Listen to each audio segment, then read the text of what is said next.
Hey guys, today I'm going to show you really quickly how I recreated this completely third-party plugin chain with stock tools in Logic that you see before you right here. I will preface that there is one thing that is consistently the same between these.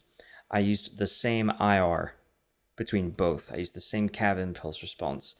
My reason being that it would be kind of ridiculous to try and make something sound almost exactly the same without the same cab. Cabs are so particular and unique that trying to redo that through the lens of a different bass IR just feels silly. We're starting with the same instrument in each time and it's going through the same cab, but recreating the rest of the tone with stock plugins compared to third-party plugins, that's the real thing here. So let's get into it. So this is the finished tone that I came up with these three plugins here.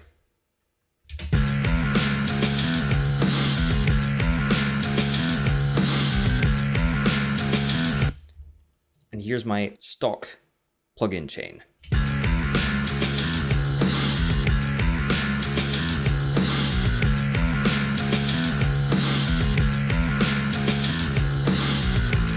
Pretty close, right? Let's have a look into what we're doing here. So what I've got here is a jazz bass, a 5-string jazz bass, a Squire Vintage modified 70s jazz bass with a Fender high mass bridge after the fact. It's picked, sounds like this. After that, we've got an EQ scoop.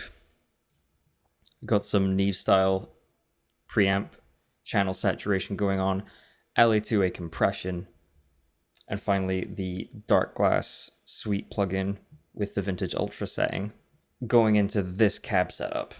This particular cut is doing an auto gain compensated scoop, quite an aggressive scoop at 1500 hertz because it sounds really honky without it.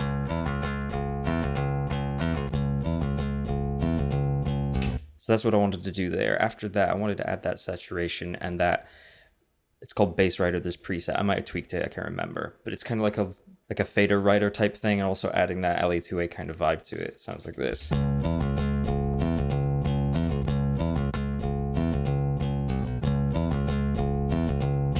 After that, Darkglass plugin without the cab on. Cab.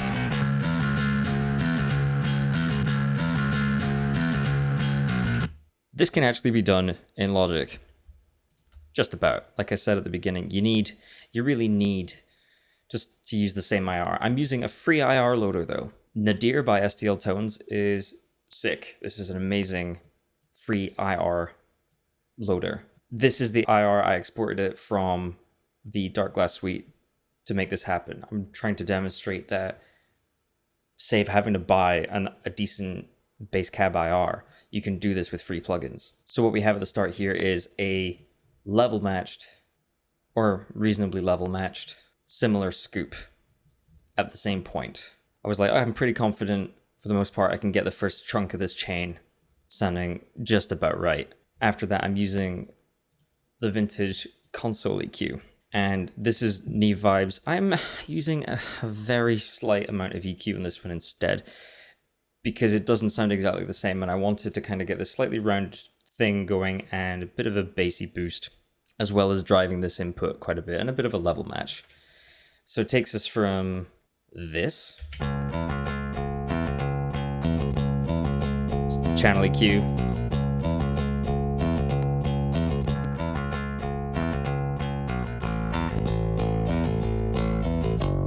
adding in very similar settings. This is Logic's stock compressor in Vintage Opto. It's an LE2 emulation with a load more controls. These are sort of stock settings just about, and I just got the same amount of gain reduction going in. And also made sure I played with that mix control like it is in the Slate compressor setting. It's mixed at about 84-86%. I wanted to match that. So far so good. Easy enough.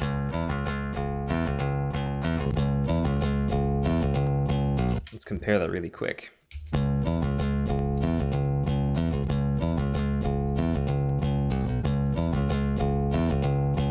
slightly more mid-forward and slightly brighter. That's okay for now. Now, here comes the problem of trying to recreate the Darkglass. The Darkglass Suite plugin has a lot going on. So there's a noise gate in here, there's EQ, there's distortion, there's additional EQ settings in here, like the attack, the grunt, where the EQ is situated. There is a blend, a wet-dry signal to consider. There's the cab section to consider. Like I said, I already addressed that by exporting this IR through crazy science means and loading it here. After that, I had to go and find a way to recreate all of those with additional plugins, which is why this chain is a lot longer. First place to start is with the noise gate. I just chose something about the same that sounded right and tight. And I started with this preset and played with the threshold. After that, I started kind of getting into the EQ side of things a little bit with the channel EQ. For reference, the Darkglass B7K Vintage Ultra standard points are 100 Hertz, 1K, 2.8 or 3K depending on your version, and then 5K. So you'll see that here. But with the Ultra, you have variable mid-range points for the low and the mid-range. We've got 500 Hertz, 1K, and 250 Hertz, depending on where you situate that.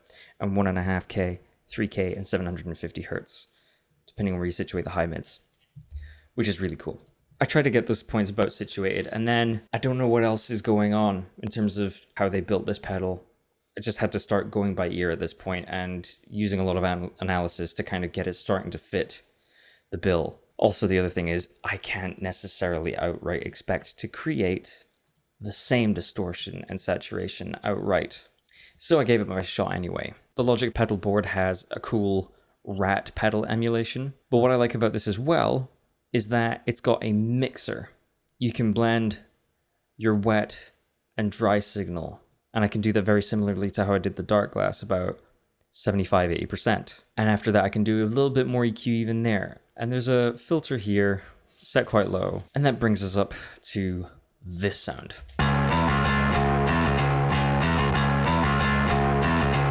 Let's work out back from the noise gate.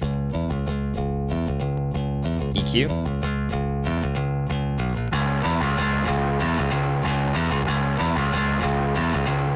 I did some EQing here at this stage after the blend. There's a bit of level control here, some gain staging here, a bit of a broad mid boost and a bit of top up here. But for me, it was really important to be able to get that blend of the compressed clean signal and the distorted signal after the fact. Then I'm doing a slight dip in the lows, a shelving dip, because I was starting to feel it was a bit too subby, a bit bassy compared to that. And then really the magic of these kinds of sounds is the cab. It's the bass cab.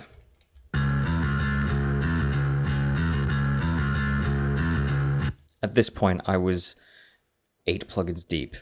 So I decided, well, if I'm trying to recreate the tone, I'm going to use some Match EQ. This is another plugin that's stock in Logic if you don't know about it already. What it does is it learns the EQ fingerprint of a tone or a source and applies it to another to make them the same for EQ, because at this point I knew that the cab is not going to be affected by this so much.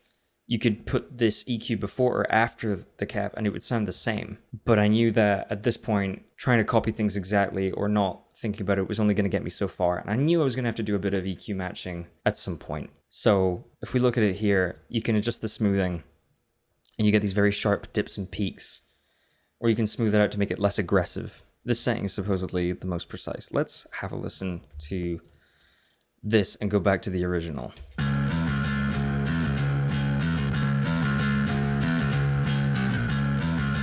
Bit of a ratty hiss.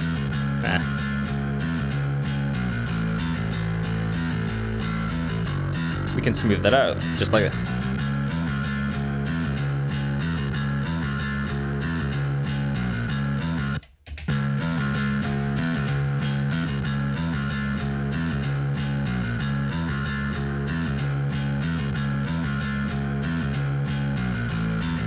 It's just a little bit duller, so I'm wondering if maybe this is bringing that out a little bit.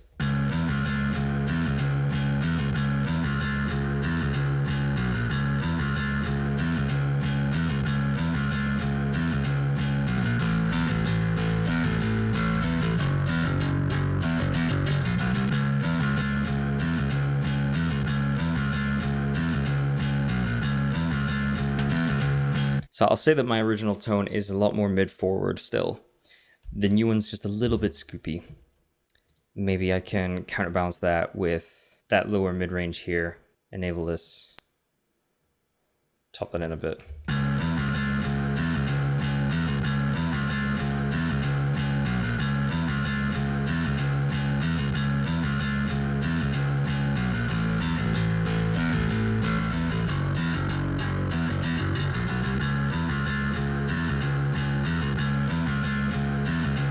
But here's the thing, kind of chasing a bit of a rabbit down the hole kind of thing.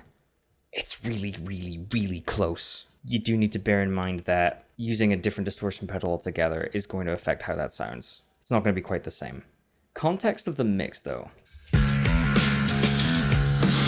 This is the original.